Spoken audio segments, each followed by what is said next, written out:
నమస్కారం city news కి స్వాగతం. నా పేరు అరుణ.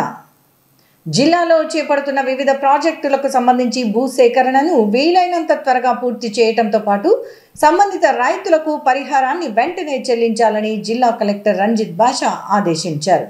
ఈ మేరకు నగరంలోని జిల్లా కలెక్టరేట్ సమావేశ మందిరంలో ప్రాజెక్టుల భూసేకరణపై సమీక్షా సమావేశం నిర్వహించారు. జిల్లా కలెక్టర్ క్యాంపు కార్యాలయంలో భూసేకరణ అంశంపై జాయింట్ కలెక్టర్ నారపురెడ్డి మౌర్యతో కలిసి సంబంధిత అధికారులతో జిల్లా కలెక్టర్ రంజిత్ బాషా సమీక్ష నిర్వహించారు. ఈ సందర్భంగా జిల్లా కలెక్టర్ మాట్లాడుతూ NH 340C కింద నంద్యాల చెక్పోస్ట్ నుండి గార్గేయపురం వరకు, సఫా కళాశాల నుండి గార్గేయపురం వరకు జరుగుతున్న బైపాస్ రోడ్డు పనులకు సంబంధించి 2 గ్రామాలకు త్వరితగతిన పరిహారం ఇచ్చే విధంగా చర్యలు చేపట్టాలన్నారు. అదేవిధంగా నేషనల్ హైవే కింద ఎన్ని ప్రాజెక్టులు ఉన్నాయనే వివరాలను సంబంధిత అధికారులను అడిగి తెలుసుకున్నారు. ఆర్బిట్రేషన్ కేసులు ఎన్ని వచ్చాయి, అందులో ఎన్ని డిస్పోజ్ అయ్యాయి, ఎన్ని పెండింగ్లో ఉన్నాయని వివరాలను సంబంధిత అధికారులను అడిగి తెలుసుకున్నారు. రైల్వే ప్రాజెక్టులకు సంబంధించిన భూసేకరణ పనులను త్వరితగతిన పూర్తి చేయాలని కలెక్టర్ సంబంధిత అధికారులను ఆదేశించారు. కార్యక్రమంలో DRO Madhusudan Rao, Kurnool RTO Seshireddy, special deputy collector Chiranjeevi తదితరులు పాల్గొన్నారు. ప్రస్తుతం ఉన్న పరిస్థితుల్లో ఎలాంటి బ్లడ్ క్యాన్సర్ అయినా ప్రాణాంతకం కాదని, దానిని పూర్తిగా నివారించవచ్చని హైదరాబాద్ హైటెక్ సిటీ యశోద హాస్పిటల్ డాక్టర్ గణేష్ జైసిత్వార్ అన్నారు. ఈ మేరకు నగరంలోని యశోద మెడికల్ సెంటర్లో జరిగిన విలేకరుల సమావేశంలో ఆయన మాట్లాడారు. నగరంలోని యశోద మెడికల్ సెంటర్లో జరిగిన విలేకరుల సమావేశంలో హైదరాబాద్ యశోద హాస్పిటల్కు చెందిన క్యాన్సర్ నిపుణులు డాక్టర్ గణేష్ జైసుత్వార్ మాట్లాడుతూ ప్రస్తుతం ఉన్న ఆధునిక వైద్య విధానంలో ఎలాంటి బ్లడ్ క్యాన్సర్ అయినా ప్రాణాంతకం వ్యాధి కాదని, సరైన చికిత్స అందిస్తే వ్యాధిని పూర్తిగా నివారించి ప్రాణాపాయం నుంచి బయటపడొచ్చని తెలిపారు. ప్రపంచ రక్త మధ్య మార్పిడి అవగాహన మాసం సందర్భంగా బ్లడ్ క్యాన్సర్పై అవగాహన కార్యక్రమం నిర్వహిస్తున్నామని వివరించారు.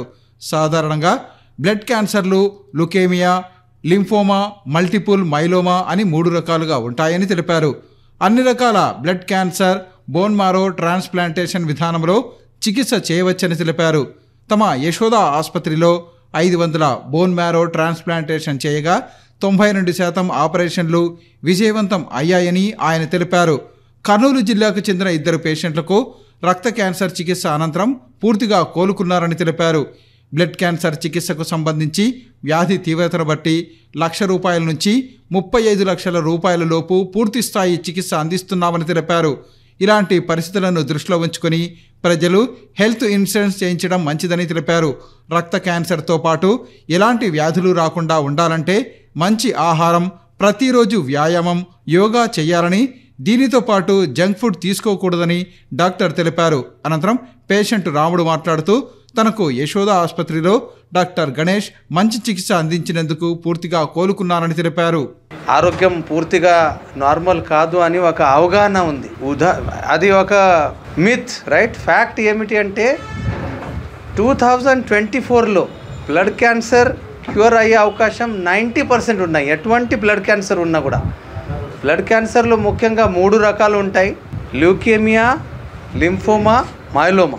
సో ఈ అన్ని బ్లడ్ క్యాన్సర్కి మంచి ట్రీట్మెంట్ ఇస్తే కంప్లీట్ ఈ బ్లడ్ క్యాన్సర్ క్యూర్ అయ్యి ఇలాంటి పేషెంట్ మనలాగా నార్మల్ ఆరోగ్యవంతంగా అయ్యే అవకాశాలు 90% కింద ఎక్కువగా ఉంటాయి. సో 80% బ్లడ్ క్యాన్సర్కి బోన్ మ్యారో మార్పిడి అంటే బోన్ మ్యారో ట్రాన్స్ప్లాంట్ అవసరం. సో బోన్ మ్యారో ట్రాన్స్ప్లాంట్లో ఏం చేస్తాము, పేషెంట్కి దూషితమైన బోన్ మ్యారో మందుల ద్వారా మొత్తం నాశనం చేసి వాళ్ళకి సరైన జీన్ HLA జీన్ అని ఉంటాయి. ఆ gene matching donors family members ఉండొచ్చు, ఫుల్ జీన్ మ్యాచ్ ఉండొచ్చు, హాఫ్ జీన్ మ్యాచ్ ఉండొచ్చు. ఇట్లాంటి జీన్ మ్యాచ్ ట్రాన్స్ప్లాంట్ ద్వారా పూర్తిగా పరిష్కారం క్యూర్ అయ్యే అవకాశాలు 90 to 95% ఉన్నాయండి. మన యశోద హాస్పిటల్ హైటెక్ సిటీలో మనం 500 కింద ఎక్కువగా బోన్ మ్యారో ట్రాన్స్ప్లాంట్ చేశాము. Success rate 92%. అంటే 100లో 500 జనాల్లో ట్రాన్స్ప్లాంట్ అయిన పేషెంట్స్లో 92% పేషెంట్స్ సక్సెస్ అయ్యి పూర్తిగా క్యూర్ అయ్యారు. రాష్ట్ర మంత్రి టీజీ భరత్ ఆదేశాల మేరకు నగరపాలక సంస్థ ఆధ్వర్యంలో దోమల నివారణకు హైపో ద్రావణాన్ని పిచికారీ చేస్తున్నట్లు 48వ ward TDP incharge Mansoor Ali Khan తెలిపారు. ఈ మేరకు 48వ వార్డులో జరిగిన హైపో ద్రావణ పిచికారీని ఆయన పరిశీలించారు. నగరంలో పారిశుద్ధ్యాన్ని మెరుగుపరచడంతో పాటు దోమల నివారణ కోసం రాష్ట్ర పరిశ్రమలు, వాణిజ్యం, ఆహార శుద్ధి శాఖ మంత్రి టీజీ భరత్ ఆదేశాల మేరకు నగరపాలక సంస్థ అధికారులు నగరంలోని అన్ని వార్డుల్లో హైపో ద్రావణాన్ని మురుగునీటి కాలువల్లో పిచికారీ చేస్తున్నారు. ఇందులో భాగంగా 48వ వార్డులో ఈరోజు మురుగునీటి కాలువల్లో హైపో ద్రావణాన్ని ట్రాక్టర్ ద్వారా పిచికారీ చేశారు. ఈ కార్యక్రమంలో 48వ ward TDP incharge Mansoor Ali ఖాన్తో పాటు నగరపాలక సంస్థ సిబ్బంది పాల్గొన్నారు. ఈ సందర్భంగా 48వ ward TDP incharge Mansoor Ali Khan మాట్లాడుతూ గతంలో వైఎస్ఆర్ కాంగ్రెస్ పార్టీ ప్రభుత్వ అధికారంలో ఉన్న సమయంలో ప్రజలు దోమల బెడదతో తీవ్ర ఇబ్బందులు ఎదుర్కొన్నారన్నారు. అయితే ప్రస్తుతం కర్నూలు ఎమ్మెల్యేగా టీజీ భరత్ గెలవడంతో పాటు ఆయన మంత్రిగా బాధ్యతలు చేపట్టడంతో ఆయన ఆదేశాల మేరకు నగరపాలక సంస్థ అధికారులు నగరంలో పారిశుద్ధ్య కార్యక్రమాలను వేగవంతం చేసినట్లు తెలిపారు. ప్రజలు మంచి నాయకుని ఎన్నుకుంటే మంచి జరుగుతుంది అన్న విషయాన్ని రాష్ట్ర మంత్రి టీజీ భరత్ తీసుకున్న చర్యల వల్ల తెలుస్తోందన్నారు. నగరంలోని అన్ని వార్డులలోకి మురుగునీటి కాలువలలో హైపో ద్రావణాన్ని పిచికారీ చేయటం వల్ల దోమలు లార్వా దశలోనే చనిపోతాయని ఆయన తెలిపారు. కర్నూలు నగర అభివృద్ధి కేవలం టీజీ కుటుంబం వల్లే సాధ్యమవుతుందని ఈ సందర్భంగా తెలిపారు. హైపో ద్రావక మందు టీజీ భరత్ గారి ఆధ్వర్యంలో మనము దోమల నివారణ కొరకు ఇక్కడ 48 వార్డు ఈరోజు డేట్ షెడ్యూల్ కొట్టిస్తున్నాము. గత సంవత్సరము మీరు చూశారు, వైసీపీ ప్రభుత్వం ఉన్నప్పుడు మొత్తం దోమలు దానికి నివారణ చేయలేకపోయినారు. వాళ్ళు లోకల్ లీడర్స్ కానీ వాళ్ళు కానీ అంత ఫెయిల్యూరు. సో ఈరోజు టీజీ భరత్ గారు రావడము, ఆయన రివ్యూ మీటింగ్స్ పెట్టుకోవడము, మన హైపో ద్వారా ఈ యొక్క పిచికారీని చేయడం వల్ల లార్వా అనేది చచ్చిపోతుంది. సో దోమలు పెరగడానికి అవకాశమే ఉండదు. ఈరోజు విశ్వజ్వరాలు విజృంభిస్తున్నాయి, ఎందుకంటే సీజన్ మారింది. కాబట్టి ఇట్లాంటి మంచి వ్యక్తి, ఒక మంచి నాయకుడు, విజన్ ఉన్న నాయకుడు ఒక టీజీ భరత్ గారు రావడంతో కర్నూలుకి మంచి రోజులు వచ్చాయి. సీఎం చంద్రబాబు నాయుడు గారు రావడంతో స్టేట్కి మంచి రోజులు వచ్చాయి. ఇప్పుడు చూస్తున్నారు మీరు, ఎన్నో అవకాశాలు మనకు ఇక్కడ ఇండస్ట్రీస్ కానీ అవి మిగతా అవకాశాలు కూడా రావడం జరుగుతుంది. డైలీ మనం న్యూస్లో చదువుతున్నాం. కర్నూలు ప్రజలకు కోరుకునేది ఒకటే, ఎప్పుడైనా సరే ఓ మంచి నాయకుడు ఎన్నుకుంటే మంచి రోజులు, అవకాశాలు పెరుగుతాయి. సో ఒక్కసారి కాదు, మీరు ఇది ఆలోచించండి, గమనించండి, రాసి పెట్టుకోండి.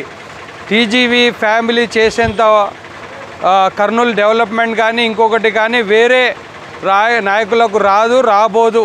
కాబట్టి కంటిన్యూగా టీజీ భరత్ గారి లాంటి వ్యక్తులకు, లీడర్లకు గెలిపించుకొని ఓ మంచి అవకాశాలు కంటిన్యూగా ఇవ్వాలని చెప్పి కోరుకుంటూ టీజీ భరత్ గారికి ప్రత్యేకంగా హైపో పిచికారీ ఇచ్చినందుకు నేను కృతజ్ఞతలు తెలుపుకుంటున్నాను. Thank you. తమకు పురుగుల అన్నం, కొల్లిపోయిన ఆహారాలతో ఎలాంటి నాణ్యత లేని ఆహారాన్ని పెడుతున్నారని, దీనిపై ఉన్నతాధికారులు అవసరమైన చర్యలు తీసుకోవాలని నగరంలోని సిల్వర్ జూబ్లీ కళాశాల విద్యార్థులు డిమాండ్ చేశారు. ఈ మేరకు తమ సమస్యను పరిష్కరించాలని జిల్లా కలెక్టర్ కార్యాలయం ఎదుట నిరసన కార్యక్రమాన్ని నిర్వహించారు. తమకు ఏమాత్రం నాణ్యత లేని ఆహారం పెడుతున్నారని సిల్వర్ జూబ్లీ కళాశాలకు చెందిన విద్యార్థులు నగరంలోని జిల్లా కలెక్టర్ కార్యాలయం ఎదుట నిరసనకు దిగారు. ఈ సందర్భంగా వారు నాణ్యత లేని ఆహారాన్ని మీడియా ప్రతినిధులకు చూపించారు. అలాగే ఖాళీ ప్లేట్లు, గ్లాసులతో వారు తమ నిరసన కార్యక్రమాన్ని కొనసాగించారు. రిజిస్టర్ డౌన్ డౌన్ అంటూ నినాదాలు చేశారు. ఈ సందర్భంగా విద్యార్థులు మాట్లాడుతూ తమ కళాశాల వసతి గృహంలో నాణ్యత లేని భోజనం పెడుతున్నారని వివరించారు. తాము ఫీజులు చెల్లిస్తున్నప్పటికీ పురుగుల అన్నంతో పాటు నాణ్యత లేని ఆహార పదార్థాలు పెట్టడం ఏమిటని ప్రశ్నించారు. ఇప్పటికైనా ఉన్నతాధికారులు జోక్యం చేసుకుని తమకు నాణ్యమైన ఆహారం అందించేలా చర్యలు తీసుకోవాలన్నారు.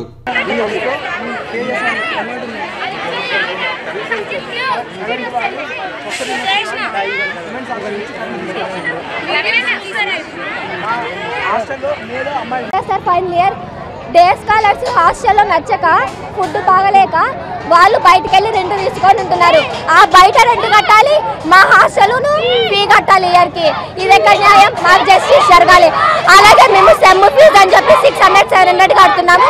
హాస్టల్ ఫీజు, కాలేజ్ ఫీజు కడుతున్నాము. సరిగ్గా అసలు మా హాస్టల్ ఏం బాగాలేదు సార్, మాకు జస్టిస్ కావాలి. విజయవాడ నుండి కర్నూలుకు త్వరలోనే విమాన సర్వీసులు ప్రారంభం అవుతాయని రాష్ట్ర పరిశ్రమలు, వాణిజ్యం, ఆహార శుద్ధి శాఖ మంత్రి టీజీ భరత్ తెలిపారు. ఈ మేరకు ఢిల్లీలో కేంద్ర పౌర విమానయాన శాఖ మంత్రి కింజరపు రామ్మోహన్ నాయుడిని కలిసి రాష్ట్ర మంత్రి టీజీ భరత్ వినతి పత్రం అందజేశారు. విజయవాడ నుండి కర్నూలుకి త్వరలోనే విమాన సర్వీసులు ప్రారంభిస్తామని రాష్ట్ర పరిశ్రమలు, వాణిజ్యం, ఫుడ్ ప్రాసెసింగ్ శాఖ మంత్రి టీజీ భరత్ తెలిపారు. ఢిల్లీలో పౌర విమానయాన శాఖ మంత్రి కింజారపు రామ్మోహన్ నాయుడును మంత్రి టీజీ భరత్ కలిశారు. విజయవాడ నుండి కర్నూలు ఎయిర్పోర్టుకు విమాన సౌకర్యం కల్పించాలని, ముఖ్యంగా రాత్రి సమయంలో ఫ్లైట్ ల్యాండింగ్ కోసం తగిన చర్యలు తీసుకోవాలని కేంద్ర మంత్రిని కోరినట్లు టీజీ భరత్ తెలిపారు. ఈ విషయంపై కేంద్ర మంత్రి సానుకూలంగా స్పందించినట్లు తెలిపారు. విజయవాడ నుండి కర్నూలుకు విమాన సర్వీసులు త్వరలోనే ప్రారంభిస్తామని, ఏడాదిలోపు రాత్రి సమయాల్లో విమానాలు ల్యాండ్ అయ్యేందుకు కావలసిన ఏర్పాట్లు పూర్తి చేస్తామని కేంద్ర మంత్రి తెలిపారన్నారు. ఈ మేరకు పనులు ప్రారంభించాలని వెంటనే సంబంధిత అధికారులకు ఆదేశాలు జారీ చేశారన్నారు. కర్నూలుకు విమాన సర్వీసులు అందుబాటులోకి వస్తే ఓర్వకల్లు ఇండస్ట్రియల్ హబ్కు పారిశ్రామికవేత్తలు రాకపోకలు సాగించేందుకు సౌకర్యంగా ఉంటుందని టీజీ భరత్ పేర్కొన్నారు. మౌలిక వసతులు కల్పిస్తే ఇండస్ట్రియల్ జోన్లో పరిశ్రమలు పెట్టేందుకు పారిశ్రామికవేత్తలు ఆసక్తి చూపుతారన్నారు. కర్నూలుకు పరిశ్రమలు తీసుకువచ్చేందుకు కృషి చేస్తున్నట్లు టీజీ భరత్ తెలిపారు. ఇంతటితో సిటీ న్యూస్ సమాప్తం. తిరిగి రేపు ప్రసారమయ్యే సిటీ న్యూస్లో మళ్ళీ కలుసుకుందాం. అంతవరకు సెలవు. నమస్కారం.